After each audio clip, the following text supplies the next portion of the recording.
예수님께서는 이 땅에 오실 때에 그냥 갑자기 계획해서 이 땅 가운데 오시거나 아니면 사람처럼 어떤 충동적으로 감정적으로 가야 되겠구나 하고 이 땅 가운데 오신 것이 아닙니다. 왜냐하면 선지자들의 예언을 통하여서 한 300여 개나 되는 그런 예언을 통하여서 메시아가 이 땅 가운데 오신다고 예언이 되어졌고, 그 예언되어지는 약속대로 이 땅 가운데 예수님께서 오셨어요. 그러면 저는 성경을 읽을 때 이렇게 궁금한 것들이 자꾸 생기더라고요. 성경을 열심히 제대로 읽으면 궁금한 것들이 생겨집니다. 제가 궁금한 거는 어떤 것이었냐면, 이 땅 가운데 오셔서 공생의 3년을 사셨는데, 그럼 이 땅에 오실 때 공생의 3년은 이런 스케줄을 가지고 내가 사역을 해야 되겠구나 라는 계획을 가지고 오셨을까? 이런 생각을 해봤어요. 여러분, 우리가 어디 여행을 가거나 아니면 어디 방문을 할 때에도 다 계획을 세우잖아요. 언제 가고 언제 오고 어떤 장소를 가고 누구를 만나고 이런 걸 계획을 한단 말이에요. 그러면 하늘 보좌를 버리고 이 땅 가운데 오신 예수님께서 이 땅에 오실 때 어떤 때는 누구 만나고 어떤 때는 어디 가고 이런 계획을 가지고 오셨을까?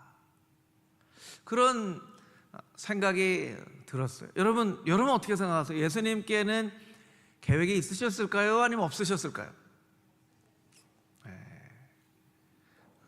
성경에서는 그런 걸 얘기하고 있지 않기 때문에 이게 계획이 있을 것 같기도 하고 없을 것 같기도 하죠. 근데 오늘 본문의 말씀을 보면 예수님께 계획이 있었는데 우리가 생각하는 것과는 다른 계획이 있으셨다는 것을 우리가 본문의 말씀을 통해서 알게 됩니다.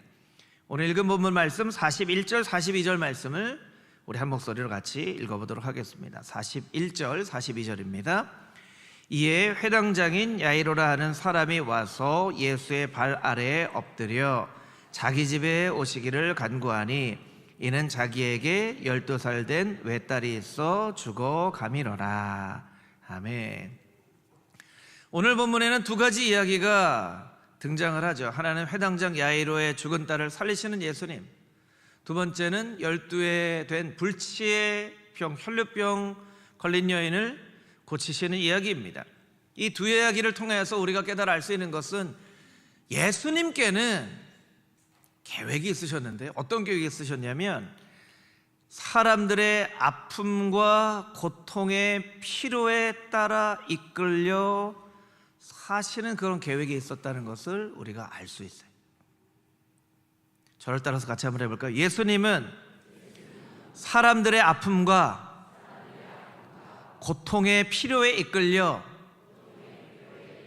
사셨습니다.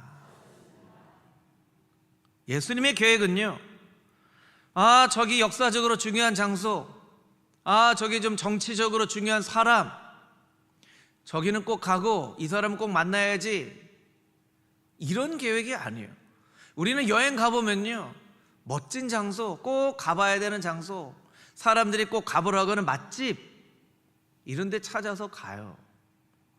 그런데 예수님은요, 아픔이 있는 사람, 고통이 있는 사람, 필요가 있는 사람을 중심으로 이끌려 사셨다라는 거예요.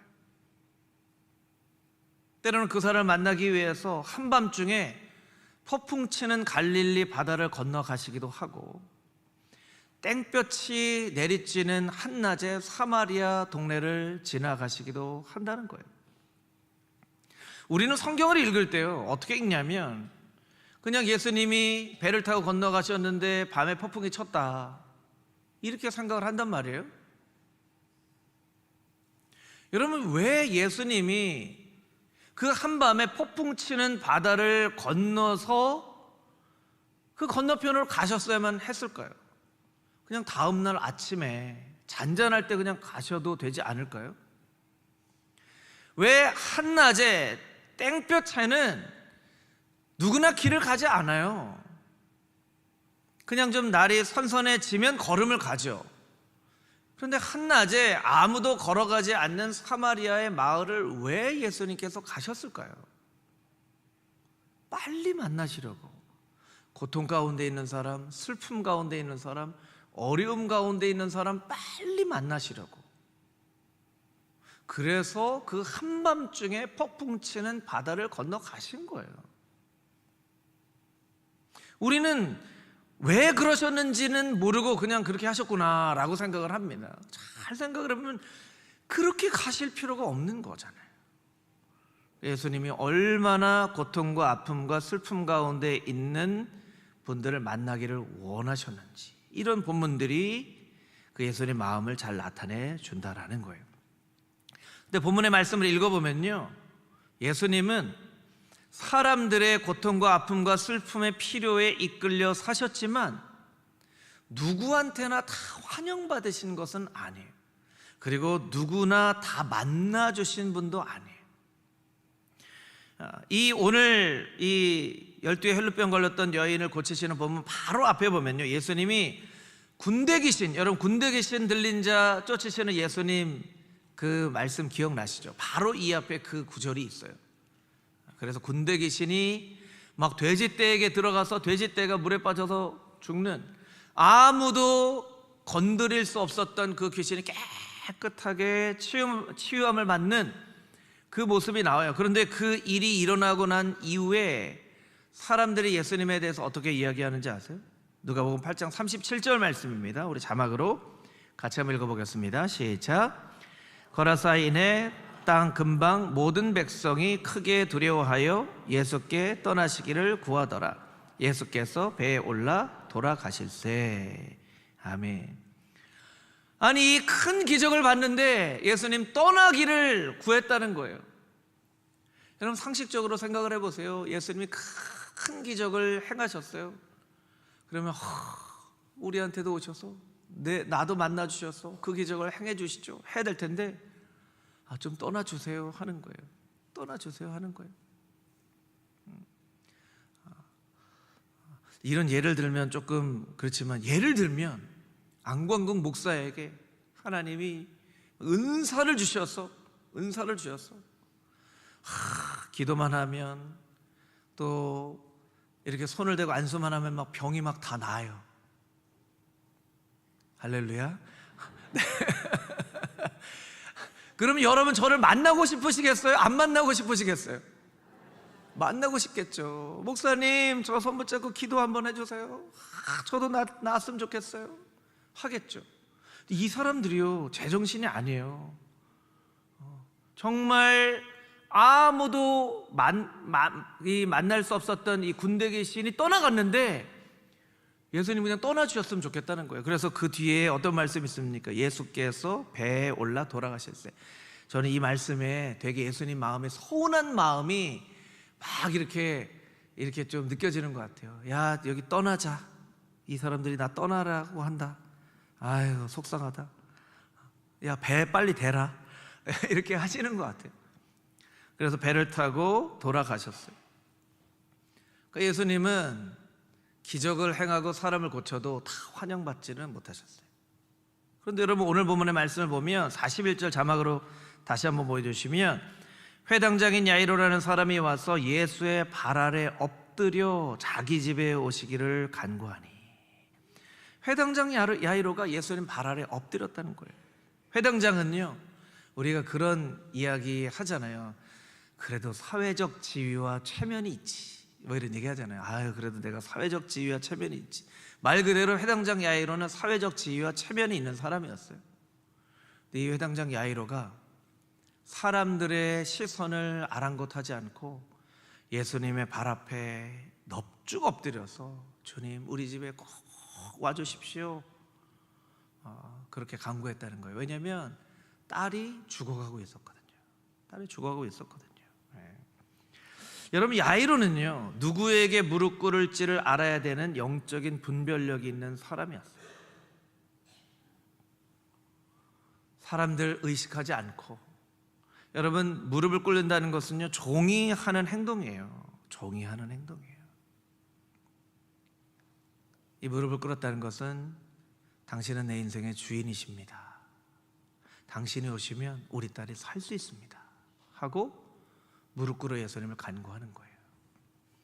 여러분, 우리의 마음 가운데도요, 예수님 앞에 무릎 꿇어 엎드려서 주님, 내 마음 가운데 오시옵소서 하는 마음으로 주님 앞에 간절한 마음으로 간구하면 예수님께서 우리의 마음 가운데 찾아오실까요? 안 오실까요? 네, 찾아오세요. 어떤 사람은 예수님을 떠나가시게 합니다. 어떤 사람은 예수님을 꼭 와달라고 무릎 꿇어 엎드려 고백합니다. 우리의 마음은 어떤 마음인지, 우리의 마음, 지금 예배드리는 우리의 마음, 예수님 앞에 무릎 꿇어 나의 삶 가운데 오시옵소서 하는 그 간절한 마음으로 예배하는 귀하고 복된 예배자들이 다 되시기를 주님의 이름으로 축복합니다. 43절, 44절 말씀 우리 같이 다시 읽어보도록 하겠습니다. 43절, 44절입니다. 이에 12회를 혈루병으로 앓는 중에 아무에게도 고침을 받지 못한 여자가 예수의 뒤로 와서 그의 옷가에 손을 대니 혈루증이 즉시 그쳤더라. 아멘. 예수님은 회당장 야이로의 딸을 고치러 가는 도중에 혈루병 걸린 여인을 고치세요. 그 여인에게는 믿음이 있었거든요. 예수님의 옷자락에 손만 대도 병이 나을 것이다 하는 믿음이 있었어요. 이 누가복음과 다른 본문 마가복음에 보면 조금 더 자세하게 이렇게 설명을 하고 있죠. 마가복음 5장 27절에서 29절 말씀인데 우리 자막으로 보여주시면 제가 한번 읽어보도록 하겠습니다. 예수의 소문을 듣고 무리 가운데 섞여 뒤로 와서 그의 옷에 손을 대니 이는 내가 그의 옷에만 손을 대어도 구원을 얻으리라 하밀러라. 이에 그의 혈루 근원이 곧 마름에 병이 나은 줄을 몸에 깨달으니라. 그의 마음 가운데 옷에 손만 대어도 구원을 얻을 것이다 라고 하는 믿음이 있었다는 거예요. 여러분, 회당장 야이로는 엎드려서 예수님께 와달라고 절을 합니다. 사람들이 많은 상황이었어요. 이 여인은 사람들 몰래 예수님 뒤로 가서 옷자락에 이렇게 손을 댑니다.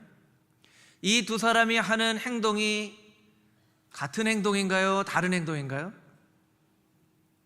같은 행동이에요? 다른 행동이에요?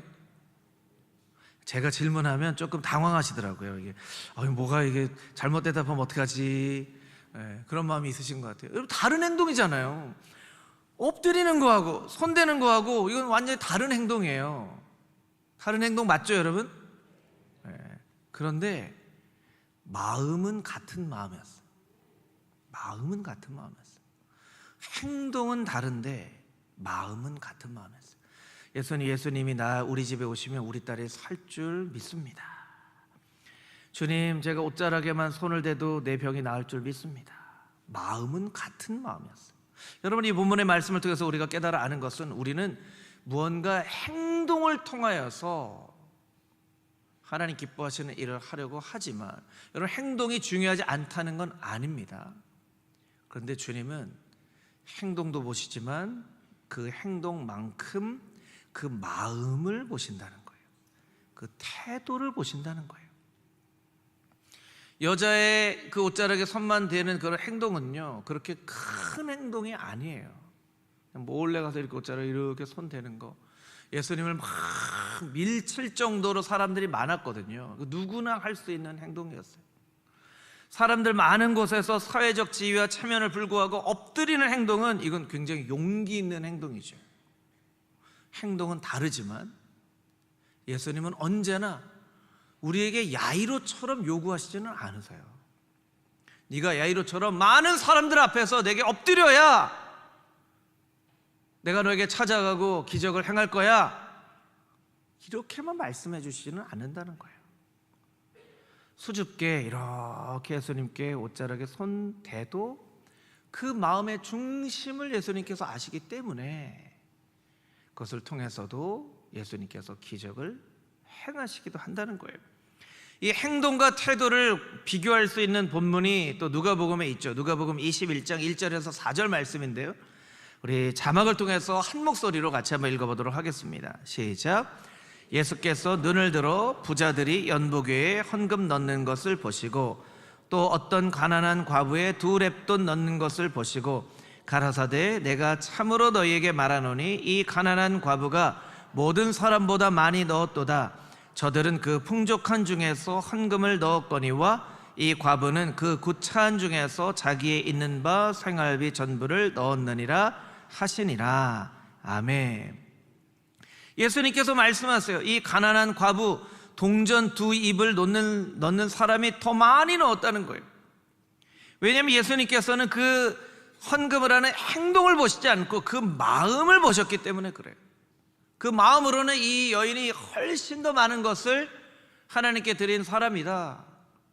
행동으로 보면 부자가 연복에 헌금을 넣는 것이 더 큰 것처럼 보여지죠. 예수님께서 그 마음을 보신다는 거예요. 부자의 연복에 헌금 넣는 행동을 기뻐하시지 않고 과부가 가진 모든 재산인 2렙돈을 넣으시는 마음의 태도를 보신다는 거예요. 태도를 보신다는 거예요. 그러니까 신앙생활은요, 어떤 의미로 보면 마음과 태도예요. 마음과 태도에서 행동이 나오기 때문이죠. 저는 이제 제가 금호중앙교회 담임 목사로 섬긴 지도 이제 만 4년이 지났어요. 만 4년 지나면서 여러 가지 교회, 하나님께서 금호중앙교회를 섬기게 하신 이유가 무엇일까 하고 여러 가지 많은 생각을 하고 고민을 하고 기도를 합니다. 그 중에서 성도님들하고 꼭 나누고 싶은 것은 어떤 것이냐면 이런 거예요. 헌금에 관련된 부분인데, 여러분 이렇게 회중들이 예배를 드리잖아요. 그런데 주일 예배 드리기 전에 우리가 헌금하잖아요. 그런데 평균적으로 보면요, 주일 예배 헌금을 드리시는 성도님들이 숫자적으로 보면 한 3분의 1밖에 안 돼요. 3분의 1밖에 안 돼요. 봉투에 넣어서 드리시는 분들, 아니면 그냥 이렇게 헌금하시는 분들 합쳐서. 제가 이제 헌금 왜 안 하냐 이런 말씀 드리는 게 아닙니다. 뭘 말씀드리려고 하는 거냐면, 그런 마음이 우리에게 없다는 거예요. 그런 마음이 우리에게 없다는 거예요. 우리가 입술로는 이게 다 하나님의 은혜입니다, 하나님께서 다 주신 것입니다 고백을 하면서도 우리의 마음이 그런 마음이 없어요.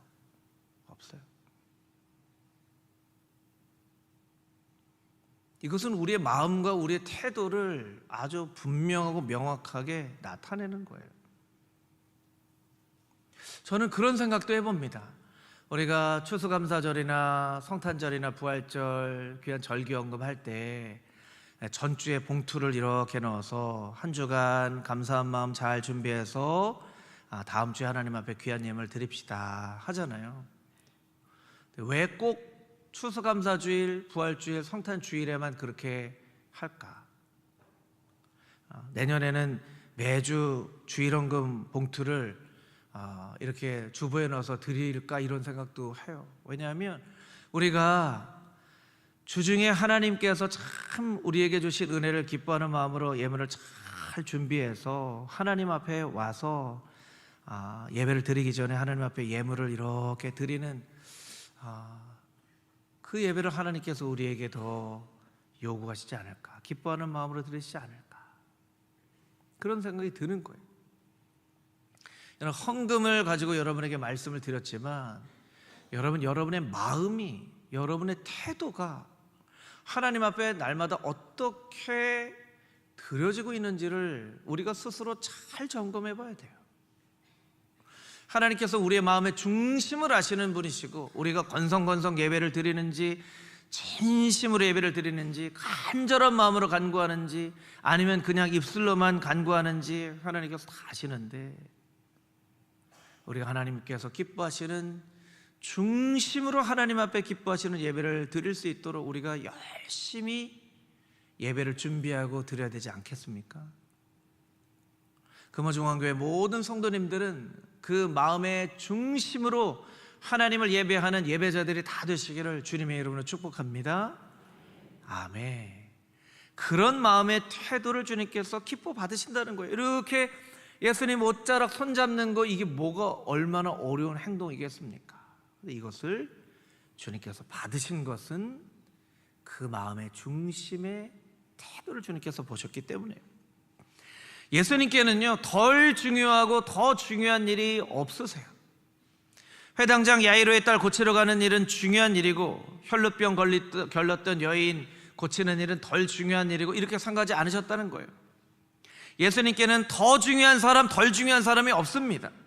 회당장 야이로는 누구나 봐도 중요한 사람이에요. 그 회당장 야이로에는 중요하고 12의 혈루병 걸렸던 여인은, 여러분 여기서 딱 나오잖아요. 회당장은 이름이 나오죠. 회당장의 이름이 뭐예요? 야이로. 12의 혈루병 걸렸던 여인 이름 나오나요? 이름이 안 나와요. 그러면 회당장은 중요하고 이 여인은 안 중요하고? 아니에요. 예수님께는 중요하고 덜 중요한 사람이 없어요. 다 중요한 사람이에요. 여러분께 한 가지 좀 물어볼게요. 여러분은 하나님께, 예수님께 중요한 사람일까요? 안 중요한 사람일까요? 중요한 사람이에요. 여러분이 예수님께 중요한 사람이라는 것을 여러분 믿으십니까? 아멘. 예수님께 여러분은 참 중요한 사람이에요. 때로는 내가 중요하지 않은 사람처럼 여겨질 때가 있어요. 나는 그냥 아무것도 아닌 인생이구나. 시간이 많이 지나갔는데 아무도 나에게 관심을 갖지 않고 나는 참 중요하지 않아. 아이고, 내가 인생을 어떻게 살았지. 그래서 막 우울하기도 하고 쓸쓸하기도 하고 막 속상하기도 하는데, 그때 예수님께서 여러분에게 말씀해 주시는 거예요. 속상해하지 마라. 너는 나한테 중요한 사람이잖아.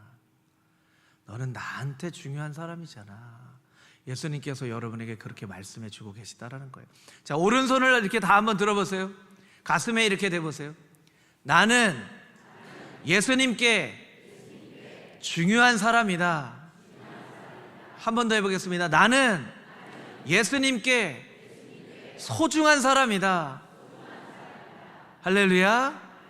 아멘, 아멘. 여러분의 마음에 속상하고 좀 슬프고 쓸쓸하고 외롭고 우울한 마음이 들 때마다 이렇게 손을, 나는 예수님께 참 소중한 사람이야. 머리를 이렇게 쓰다보면 나는 예수님께 참 귀한 사람이야. 여러분 그렇게 생각을 하셔야 돼요. 왜냐하면 정말로 예수님이 그렇게 생각하시기 때문에 그래요. 그리고 소중한 사람이 믿음으로 하나님 앞에 간절한 마음으로 간구할 때 그 인생 가운데 찾아오셔서 예수님께서 위로해 주시고 고쳐주시고 또한 하늘의 축복으로 우리 인생 가운데 축복해 주신다는 그 사실을 여러분 잊지 않고 기억하시게 되기를 주님의 이름으로 축복합니다. 우리 45절에서 48절까지 있는 말씀을 같이 읽어보도록 하겠습니다. 45절에서 48절 말씀입니다. 시작. 예수께서 이르시되 내게 손을 댄 자가 누구냐 하시니 다 아니라 할 때에 베드로가 이르되 주여 무리가 밀려들어 미나이다. 예수께서 이르시되 내게 손을 댄 자가 있도다. 이는 내게서 능력이 나간 줄 알미로다 하신대. 여자가 스스로 숨기지 못할 줄 알고 떨며 나와 엎드리어 그 손댄 이유와 곧 나은 것을 모든 사람 앞에서 말하니 예수께서 이르시되 딸아 내 믿음이 너를 구원하였으니 평안히 가라 하시더라. 아멘. 47절 말씀 보여주시면 이 여자가 떨면서 나와 엎드려서 제가 예수님의 옷자락에 손 댔습니다 하고 고백을 했어요. 여러분 이 여인이 왜 떨면서 나와 엎드려서 이렇게 고백했죠? 이 여인은요 이렇게 사람들한테 같이 나올 수 없는 사람이었어요. 유대인의 정결법에 의하면 이 혈루증에 걸렸거나 이런 병은요 사람들과 격리해서 살아야 돼요. 혹시나 사람들 많은 곳에 갈 일이 생겨지면 머리에 천이나 두건을 둘러쓰고 부정하다라고 말을 해야지 갈 수 있는 사람이에요. 나는 부정한 사람이니까 미안합니다. 알아서 좀 피해 주십시오. 저랑 안 마주치게. 이렇게 해야 돼요. 이렇게 해야 될 여인이 몰래 회중 가운데 숨겨져서 와서 예수님 옷자락에 이렇게 손을 댔어요. 그리고 병이 나았어요. 아니 조용히 행하실 일이 있고 사람들 앞에 이렇게 행하실 일이 있는데, 여러분 이 여인의 입장에서 보면 예수님이 이렇게 병 낫게 해주신 건 참 고마운 일이지만 이건 좀 조용히 하실 일인가요? 아니면 이렇게 막 사람들에게 공개적으로 하실 일인가요? 조용히 하셔야 될 일인데 예수님이 눈치가 없으세요. 눈치가 없어. 그냥 여인이 탁 났어요. 내 병이 다 났네. 그리고 예수님이 이렇게 쳐다보면 예수님이 어떻게 하시면 돼요? 이 여인을 이렇게 싹 한번 쳐다보고 이렇게 하고 가시면 돼요. 가시면 되는데 예수님이 갑자기 걸음 멈추시고 누가 내 옷에 손댔냐? 누가 내 옷에 손댔냐? 그 여인의 마음이 어땠겠어요? 그냥 좀 조용히 가시지. 사람들이 내가 이렇게 곁에 와서 있는 걸 보면 막 사람들이 나를 돌을 들어서 막 때리려고 할 텐데 가시지. 예수님이 이렇게 눈치가 없으시고 병은 고칠 줄 아시는데 눈치는 없으신 것 같아요. 막 이렇게 생각할 수 있는 일이에요. 그런데 여러분, 예수님이 걸음을 멈추시면 거기엔 이유가 있어서 멈추시는 거예요. 이유가 있어서 멈추시는 거예요. 그 여인이 이렇게 나오잖아요. 그 여인에게 예수님께서 뭐라고 말씀해 주세요? 내 믿음이 너를 구원하였으니 평안히 가라. 그 여인은요, 12의 혈루병 걸렸던 여인이었는데 이 순간부터 새로운 이름을 받게 됐어요. 믿음으로 구원받은 여인. 모든 사람 앞에서 예수님께서 선포하신 거예요. 앞으로 이 여인 12의 혈루병 걸렸던 여인이라고 부르지 마. 이 여인의 새로운 이름은 믿음으로 구원받은 여인이야. 육신의 질병만 고쳐주신 것이 아니라 사회적으로 격리되어져 있던 그 모든 억압된 것을 예수님께서 풀어주시고 사람들하고 어울려 살 수 있도록 만들어주신 거예요. 예수님이 걸음을 멈추시면 분명한 이유가 있어요. 여러분, 때로 우리의 인생의 걸음을 멈추게 만드세요. 때로는 질병으로 멈추게 만드시고, 때로는 실패로 멈추게 만드시고, 때로는 조용히 있어야 될 일을 사람들에게 알리게 하시고. 그러면 왜 예수님, 왜 멈추세요? 왜 멈추게 만드세요? 우리는 마음에 그런 마음이 있지만 거기는 분명한 이유가 있다는 거예요. 분명한 이유가 있다는 거예요. 여러분, 내 걸음을 멈추게 하신 이유가 무엇입니까? 하나님 앞에 기도해야 돼요. 그리고 그 정답을 우리가 찾아야 돼요. 내 걸음을 멈추게 하신 이유가 여기 있구나. 여기 있구나. 하나님 감사합니다. 깨달아야죠. 이 여인에게만 가르쳐 주고자 하는 것이 있었던 게 아니라 제자들하고 군중들에게 가르쳐 주고자 했던 게 있었어요. 뭐냐면, 너희들이 그렇게 다 나 얼굴 보려고 왔는데 믿음으로 옷자락에 손댄 여인은 이 많은 사람 중에 이 여인 한 명밖에 없었다. 너희들 내 얼굴 보려고 왔냐? 아니면 치유받으려고 왔냐? 너희들의 마음 가운데 이 여인과 같은 믿음과 마음이 있으면 너희들에게도 그런 기적이 나타날 텐데, 그냥 얼굴 보러 온 거라면 그런 치유는 기대하지 마라. 그런 가르침을 주시려고 한 거예요. 여러분, 오늘 예배의 자리 나오면서 얼굴 보러 나왔는지, 아니면 여러분의 문제가 하나님 앞에서 온전히 치유받기를 원하는 간절한 마음으로 이 예배의 자리에 나왔는지, 여러분 마음을 한번 좀 점검해 보시면 좋을 것 같아요. 여러분, 예수님 당시에도요, 많은 사람들이 모였어요. 많은 사람들이 모였어요. 얼굴 보러 나온 사람들이 대부분이었어요. 여러분, 우리가 주님 앞에 나올 때 얼굴 보러 나오면 되겠습니까? 예배도요, 그게 뭐 말이 중요한 건 아니에요. 말이 중요한 건 아니에요. 하지만 말도 중요하다고 생각하면요, 예전에 예배 보러 왔다 그러면 어른들한테 혼났어요. 예배를 보러 왔다, 예배를 드리러 왔지. 그런 경험들이 있으시죠, 여러분? 여러분, 예배 보러 오지 마세요. 예배 드리러 오시고요, 만나러 오세요. 그리고 여러분의 문제, 어떤 문제가 여러분에게 있는지 저는 알지 못하지만 예수님은 다 알고 계신데, 그 간절한 마음으로 그 문제가 주님 앞에서 해결되어지기를 원합니다. 나를 좀 고쳐주시옵소서.